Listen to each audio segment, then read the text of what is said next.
নমস্কার, নন্দিনী সাতকাহনের আরও একটি নতুন এনার্জেটিক ব্লগে আপনাদের স্বাগত। আশা করি সবাই সুস্থ এবং ভালো আছেন। আজকের দিনটা শুরু হয়েছে আমার অনেক সকালে, তবে ভিডিও শুরু করলাম সকাল 8টা থেকে। এরই মধ্যে ঘরের বেশ কিছু কাজ হয়ে গেছে, সকালের ব্রেকফাস্ট করা হয়ে গেছে। হাজব্যান্ড বাড়িতে আছে, ঘুম থেকে উঠে গেছে। ওই ঘরের বিছানাটা গুছিয়ে এখন এই যে সোনার ঘরের বিছানাটা গোছাতে আসলাম। সোনাও ঘুম থেকে উঠেছে অনেকক্ষণ। মাঝে মাঝে বিছানাটা বেশ গুছিয়ে রাখে, আর মাঝে মাঝে আমাকে করতে হয়। সত্যি কথা বলতে ঘরের সেরকম কোনো কাজের জন্য আমি কখনোই তেমন কোনো প্রেশার দিই না।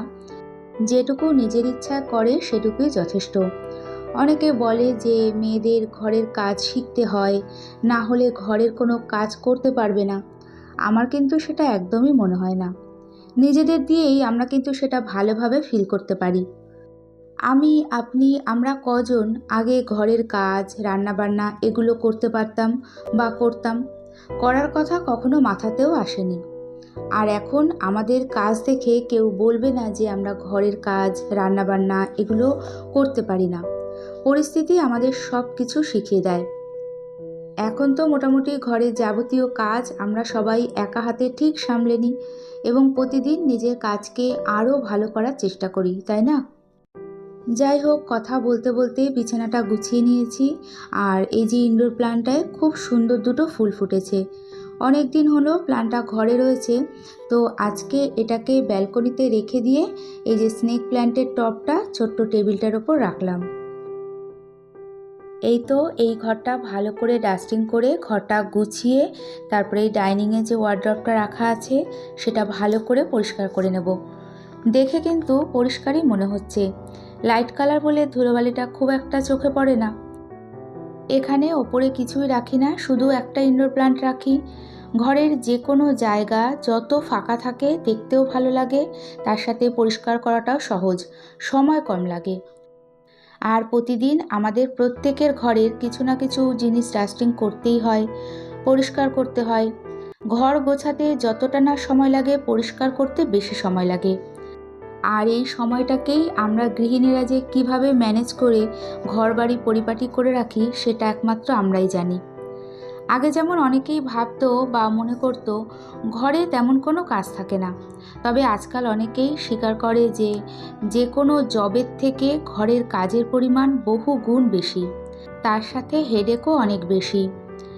এই যে ছোট্ট কি স্ট্যান্ডের ওপরটা লক্ষ্য করে দেখেছেন কি পরিমাণে ধুলো জমেছে? মনে হচ্ছিল যেন বহু দিন পরিষ্কার করিনি। কি স্ট্যান্ডের ওপরটায় এইরকম একটা রাধাকৃষ্ণের মূর্তি মতো আর একটা আর্টিফিশিয়াল প্লান্ট দিয়ে সাজিয়ে রাখি। এটা ঘরে ঢোকার বা বেরোনোর মুখেই রাখা থাকে, তো দেখতে বেশ ভালো লাগে। এদিকে ঘরের সমস্ত কিছু ডাস্টিং করে এখন সব ঘরগুলো ভালো করে আগে ঝাড় দিয়ে নেব। ঘর ঝাড় দিতে আমার একটু বেশি সময় লাগে। ঘরের সমস্ত চেয়ার, পাপোশ সমস্ত কিছু সরিয়ে নিয়ে তারপরে ঘর ঝাড় দিই, মানে যতটা একটু সরিয়ে রাখা সম্ভব। আর এইভাবে কোনায় কোনায় ভালো করে ঘর ঝাড় দিয়ে সাথে সাথে ঘর মুছে নেওয়ার চেষ্টা করি। এতে ঘরটাও বেশ তাড়াতাড়ি মোছা হয়, তার সাথে ফ্লোরগুলো খুব ভালো পরিষ্কার হয়। সত্যি কথা বলতে আমার তো কোনো হেল্পিং হ্যান্ড নেই, তাই যখন যে কাজটা করি অন্তত আমার মনের মতো করে করার চেষ্টা করি। একটু সময় বেশি লাগে। এই জন্যই বলেছিলাম যে ঘরের কাজ পরিপাটি করে করতে সময় লাগে, তার সাথে ধৈর্যও দরকার হয়।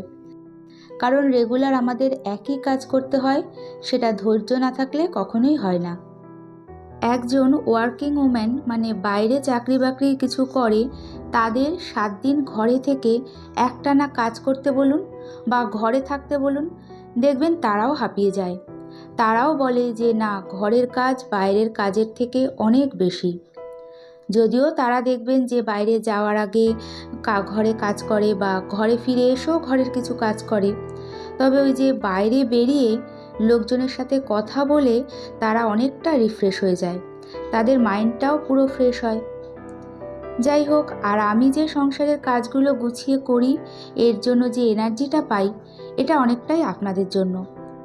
আপনাদের এত সুন্দর সুন্দর মোটিভেট করার মতো কমেন্টস পড়ে সত্যিই কাজের এনার্জি আসে। আর নিজের কাজের প্রশংসা শুনতে কার না ভালো লাগে। এখন এই যে ঘরগুলো সব ঝাড় দিয়ে ঘরগুলো সব ভালো করে মোছাও কমপ্লিট, সব ঘর পরিষ্কার পরিচ্ছন্ন। এখন সোজা চলে আসলাম রান্নাঘরে। রান্নাঘরে যা যা রান্না করব সমস্ত কিছু গুছিয়ে নিয়ে রান্নাটা শুরু করছি।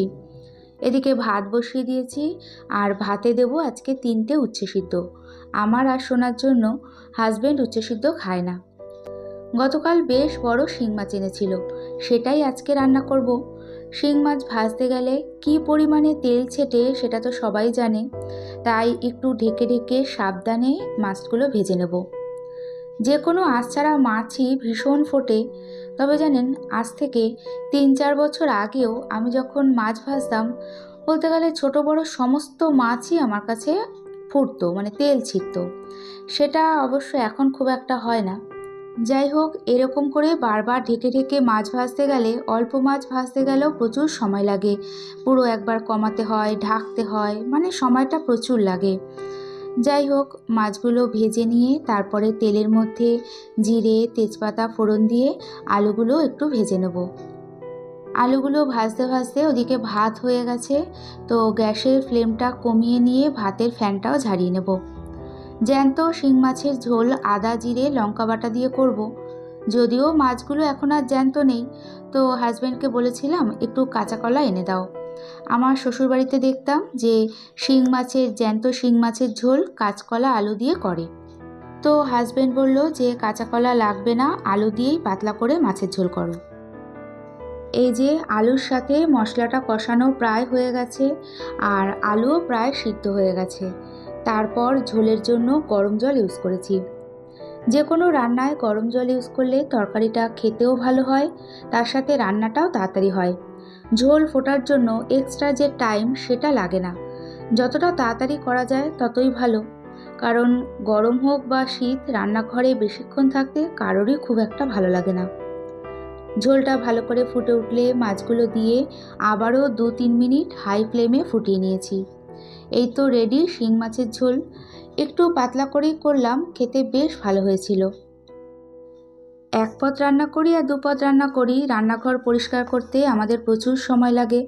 গ্যাস ওভেন কাউন্টার টপ সমস্ত কিছু পরিষ্কার করা, তারপরে বাসন মাজা, এগুলো করে তারপরে সত্যি করে আর কোনো ভিডিও করিনি। এরপর দেখা হচ্ছে সন্ধেবেলা। সন্ধে না, প্রায় রাতের দিকে ওই 7:30 নাগাদ দেখা হচ্ছে। ঘরে চাউমিন ছিল না, সোনা হঠাৎ করে বলল যে চাউমিন খাবে। আর বাজারে যেতে ইচ্ছে করছিল না, তখন ব্লিঙ্কিট থেকে অর্ডার করেছি। এরই সাথে ঘরে আরও বেশ কিছু জিনিস বাড়ন্ত ছিল, সেগুলো অর্ডার করেছিলাম। একটা এই যে 250 গ্রাম তাজমহলের চা পাতার প্যাকেট, 1.5 লিটারের ডেটলের ডিশ ওয়াশ, বেশ কম দামে পেয়েছি। এর আগেও আমি ডেটলের ডিশ ওয়াশটা ব্যবহার করেছিলাম, ভীষণ ভালো। পুরোর হেলদি সল্ট একটা, লোকাল মার্কেটে আর এখানে দেখলাম একই দাম। তারপরে এই যে সানড্রফের একটা রিফাইন্ড অয়েল, 1 প্যাকেট বড় ম্যাগি আর 1 প্যাকেট বড় ইপ্পি। এগুলো এনে রাখি, খুব একটা দরকার হয় না, তবে ওই মাঝে মাঝে মেয়ে যখন খেতে চায় তখন ওই আনা সমস্যা, তাই একটু বড় প্যাকেটই এনে রাখি। সব কিছু জায়গা মতো গুছিয়ে রেখে এখন রুটি করব। তার আগে হটপট বেলনি চাকি সমস্ত কিছু বের করে নিয়েছি। আটা আগেই মেখে রেখেছিলাম। চাউমিনের প্যাকেটটা কাটাই ছিল, হয়তো খেয়াল করেছেন। সোনাকে ওই সন্ধ্যেবেলা করে দিয়েছিলাম, আর বাকিটুকু গার্ডার দিয়ে আটকে রেখে দিয়েছি। এখন প্রায় অনেকটা রাত হয়ে গেছে, গরম গরম আগে রুটি করে নিচ্ছি। 6টা মতো রুটি করব আমার আর সোনার জন্য। হাজব্যান্ড বাড়িতে নেই, তা সোনা বলল যে পরে খাবে, ও চাউমিন খেয়েছে, তো আমি রুটি করেই আগে খেয়ে নেব। একবার চাউমিন করার পর অনেক বাসন হয়েছিল, সমস্ত বাসন মেজে ধুয়ে রেখেছি। এখন আবার রুটি করার পর এই যে বেলনি চাকি তাওয়া, কত বাসন হবে। যতই আমরা সংসারের কাজগুলো গুছিয়ে করে রাখি না কেন, একটার পর একটা কাজ যেন আমাদের জন্য অটোমেটিক রেডি থাকে। যাই হোক, দিন শেষে কোথাও গিয়ে যেন মনে হয় কাজগুলো সুন্দরভাবে কমপ্লিট করার পরই শান্তি। তখন পরিষ্কার পরিচ্ছন্ন ঘরবাড়ি দেখে আর কাজের পরিশ্রমটা তখন পরিশ্রম বলে মনে হয় না। এদিকে রুটিগুলো বেশ সুন্দর ফুলেছে। রুটির সাথে খাওয়ার জন্য আছে আজকে রেস্টুরেন্ট স্টাইলের চিকেন। এটা অবশ্য আমি করিনি, বোনের হাজবেন্ড অমৃতেন্দু রান্না করে পাঠিয়েছে। দুর্দান্ত হয়েছিল খেতে। দুপুরে হাজব্যান্ডও খেয়েছিল, যে 2 পিস চিকেন খেতে চায় না সে 4 পিস চিকেন খেয়েছিল। রুটি করেই এই যে সাথে সাথেই আমি আমার খাবারটা বেড়ে নিচ্ছি। আমি 3টে রুটি নেব আর সোনার জন্য 3টে রুটি রেখে দেব। বাসনগুলো একটু পরে মাজবো, একবারে খাওয়া দাওয়া হোক তারপরে মেজে নেব। রুটির সাথে নেব হচ্ছে হাজব্যান্ড গুজরাট থেকে মিষ্টি এনেছিল, সেখান থেকে একটা মিষ্টি।